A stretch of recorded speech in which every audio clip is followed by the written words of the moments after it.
Welcome to Custom Homebuilders Solutions, also known as CHS, a job costing, full accounting, and profit management software designed specifically for the professional home builder. This video will be a continuation of videos we're doing about setting up jobs and managing jobs. So over here under Jobs Budgets, let's go back to the jobs list. In this video, we will be talking about two things that when we talked about setting up a job in the last video, there were two areas that hadn't been covered yet, and we're going to be talking about, let me just do an edit on this job that I was using for an example when I was setting up a job. But we will be talking about the job specs and measurements first, and how those act and interact with budget, worksheets, etc. when you open new budgets. And then at the end, towards the end of the video, we will go ahead and talk some more about selecting users for the manager of the job, the builder of the job, and maybe the estimator or purchasing agent of the job. So that's what we're going to talk about in this video. So I'm back on the jobs list because I'm going to use a little bit of a different job to do this demonstration. And first of all, I'd like to show you on the jobs list that the jobs that I've been messing with start with a code of V. So I'm going to click the V on this alphabet bar so I just see the V ones. In the video about setting up a job, I was using this Vista V 3811, but because I want to have sort of a new one and it filled out, what I did was I used this feature to copy a job from another job. So I did copy here, then I set up a job code of Vista View 3813 and copied all the specs, measurements, and a lot of the setup information, not the buyer, etc., to start another job. So I'm going to click the edit pencil icon for this one that I set up, which basically a lot of it, except for the address, looks the same as the one that we were working on before. But what we're going to talk about right now, we talked about all these other fields. We're going to talk about this area for job specs, measures, and it says six ones shown are marked as priority measures. See these 6 that are shown here? You actually can control which one of those that you might have as your top 6 priority. And what's going to happen with these is when you do job budget reports and worksheets, these top 6 measures are going to show up at the top of budget reports. So it's your top 6 that are the most interesting to you. But you can set up, these just dropped in when you start a new job. They would have just already been here, the 6, because of what you set up for your default top 6 priority measures. So I've clicked a button about that. And you can see we just have 6 and we don't have anything about adding new. But what you can do to these, and these are called default. These are not going to change what the default is right now for this job, but you could select a pencil edit icon and select a different measure if you like to be one of, priority measure number 6. And you can also, get away with changing the order of those by changing how these are done. I think that should probably be pretty clear. If you need different measure codes, we supply a whole bunch for you, but I clicked a plus button. You can add some new measure codes right here, type in a new measure code, submit it, and then it would be in the list of measures that you have set up. And when you do the drop down, when you come back, it would be added to that list. So by changing these, the next time you open a new job, these will automatically be there for that new job, these top 6, so that you have kind of got control over what top 6 you'd like to have. They're going to be showing up on job budgets. And of course, this is the frame square feet, the living square feet. I've already filled those out on this. Well, they got filled out because I copied the job. And then I can start changing these, add or edit priority and other measure specs that I can add. So I'm going to click this button. And you'll see our top 6 do 1, 2, 3, 4, 5, 6, and then any others that we add have a 99, because these can also be used for the same thing I'll demonstrate in a minute for when you start a new job budget. So you can set up as many specs as you'd like to have. And by adding it, you can add a new spec. You can say what measure code, and it's telling you this is going to be a 90, that it'll be a 99, a new one, because we already have our 6. And then you can type in a quantity and then submit. So you can just keep making this list grow. If I want to change here and edit this one, I can right here change the top 6 priority measurements just for this job. This isn't working on the defaults for future jobs, but I could change the top 6 that I want to have showing across a budget worksheet and change the amounts, the quantity for that, and again set up new measures. So you just edit specs, you submit them, you use the thing to add new specs as you like. But the importance of this has a lot to do with when you start a new budget and having some quantities drop in for you on a brand new budget. So you can see these measures that I have here. Notice the frame of 5298, the living square feet of 4,300, the slab, that type of thing. So what I'd like to show you about that is that if you close this, and let's just jump back to the Cost Codes Master. Please watch other videos about the Cost Codes Master. But there's an area over here, and it says these are defaults on the Cost Code Master. This is not a job budget. But notice how they've set up plan costs and architect fees to be based on living square feet. That's the default for starting a new budget.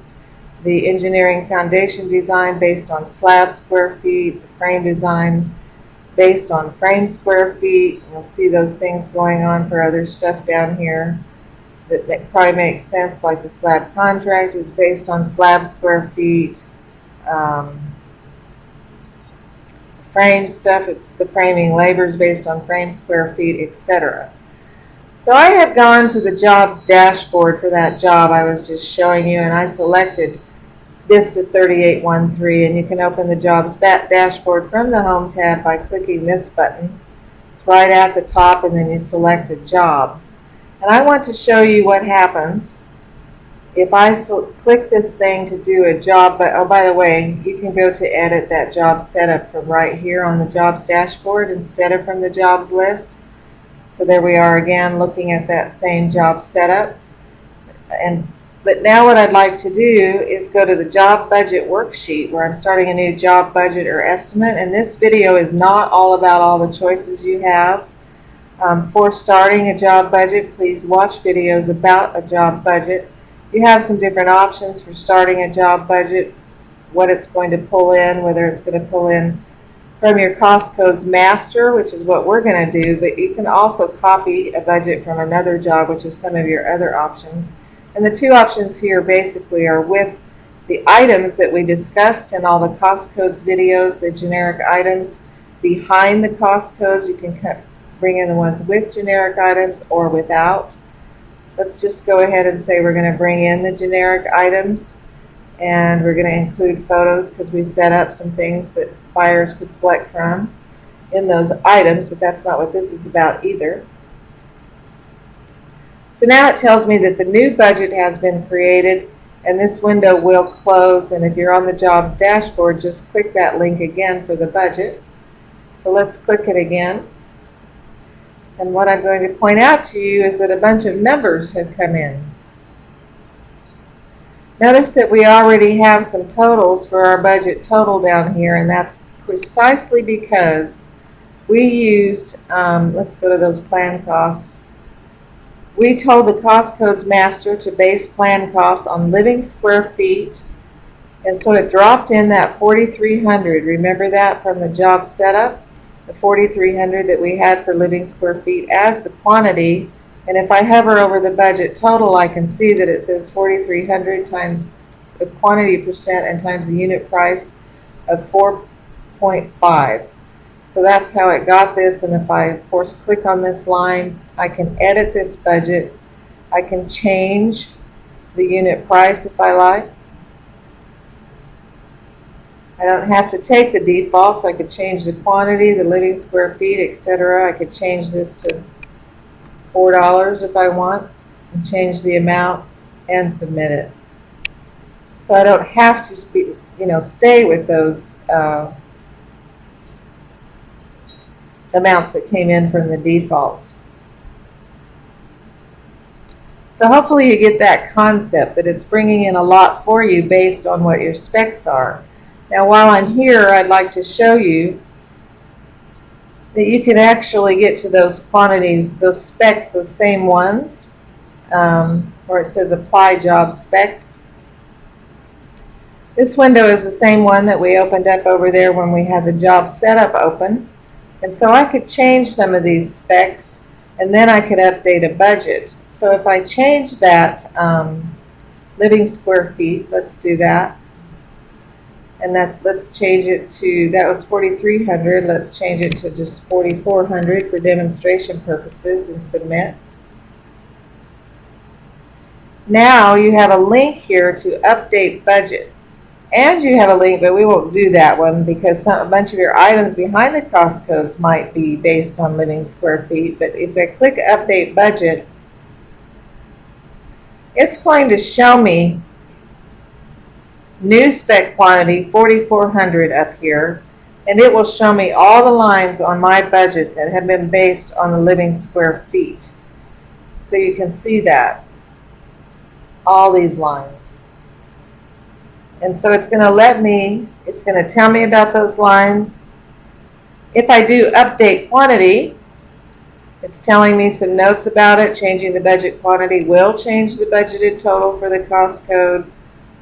If the current budget quantity is different from the new spec quantity, is it okay to update the budget's current quantity? And first you might want to click the ECC lists hyperlink on the list to drill down on the budget amount. See, there's an ECC hyperlink over here because it's not sure in the program where you're at, but that you might want to check it. So if I do OK update, and I do that plan costs that we were looking at and update it, then you'll see them changing to 4,400. So it's a faster way than trying to just go through your whole budget and say, where did I use living square feet? You can quickly find all the places you did and get those changed if you're suddenly changing that spec quantity. So hopefully you get that concept. That ECC, if you drill down on it, is just showing you can get to the original budget from here. If you're actually not on the budget worksheet, you can drill down and you can see what the budget is set at. It's already at 4,400 because we told it to update it down here. It's just showing the stuff for that cost code. So there's various ways, but you can get to those specs here. And what I want to show you real quickly about those top 6 priority specs is that if I do a budget report, and this is not about doing quick budget reports, no items. You're going to see at the top of various budget reports that you print that it is showing those top 6 priority measures there, and your bedrooms and baths that you would have set up there on the job setup window. So that's why you're selecting a top 6. You're saying, these are the top 6 that I want to show on various budget reports. Again, this is not about doing budgets. There's full videos about that, full videos about this cost codes master. And if I go back to the jobs dashboard, actually I want to go back to the jobs list. What I'd like to show you is that it's tracking that I was changing those specs. If I look at an audit, and the latest audit records are at the top, it's sorting descending. But I'm looking at an audit for jobs. There it is, change job spec measure from living square feet to living square feet and quantity from 4,300 to 4,400, and it's showing which job I was doing that on. So you can see how it's giving you records of that, auditing you and making those job spec changes. So I'm hoping that's enough that you can get going with handling your job specs and using those to open a brand new budget. I'm going to stop talking for a minute but come right back on this video because we're going to talk about one more thing on the job setup. In August 2017, right near Labor Day, so near September, we are getting ready to launch our auto Gantt scheduling, etc. And as a result of that, one little change has been made in the job setup and who the builder is on the job, and that you can say who the construction manager is on the job, and that will rule some permissions for being able to work on jobs based on who the user is. So right now I'm logged in as user George Brown. And you can see that if I look down the builders, you can see George Brown here and George Brown here. And also over here, if I scroll down, you can see that George Brown has been made the manager on this particular job. So on this one right here, builder is James Randall, not George Brown. And if I click to edit this job, you'll see that I get a message that only the CHS user that has been assigned as the builder or as the construction manager on the job setup for this job, or a user with top level permissions, can edit this job. So I'm a project manager that's just been assigned a permission level of 5, which means it's sort of a lower level of permissions that doesn't get into accounting and this and that, and can just basically do field work on jobs. So you should discuss this with the admin user in your company if there's some reason you need a higher level of permission. So anyway, I can't get into that one, but if you'll notice, if I try to get into this one named group, I want to show you what's changed on the screen. I can get into it because I am assigned as the builder for this job. So what's new here is that we have a couple of fields, one for manager, which is a construction manager ID and manager name. This name won't be printed on POs, etc., but this name as the builder will be with some contact information. So you can select a manager, a construction manager ID from the registered CHS users that will drop down in the list here, and the manager name will fill in. And also for the builder ID, where you used to be able to type it in, you now would need to select from a CHS user to be the builder. And once you select it, the builder's name, email, and builder phone number will drop in. You'll see that there's a question mark button here, and you can freeze this video and go ahead and read this. It's also saying that the user's email address and phone number can be changed by an admin user who logs in and uses the Manage Account button that becomes active on the login window, where you can manage your users and change their emails and change their phone numbers if you need to for that user. For users of CHS that have previously been using it where they could type it in, that builder name will stay there, but the builder ID number will remain at none. Now if none is in the builder ID here, that means all users. It's not being controlled and saying this is a job that should only be opened by this builder or this manager or somebody with a higher level. By leaving none here, like if I selected none, none would be in the field, and it's warning me that by putting none, every single person, every single user can get into this job, into the job schedule, do purchase orders, do budgets. But by controlling it, and if I reset it so that George Brown gets back in there, by controlling it this way, then George Brown can only get into budgets for jobs he's assigned to, can do schedules for schedules he's assigned to, and this helps prevent, from several of my builders who have several project managers, it helps prevent them from accidentally getting into somebody else's and making changes by accident, etc. So it adds some control that has been requested, and I wanted to do this as an update to the job setup video. Of course, always when you're changing things in a program, it wreaks havoc on video that you have already done.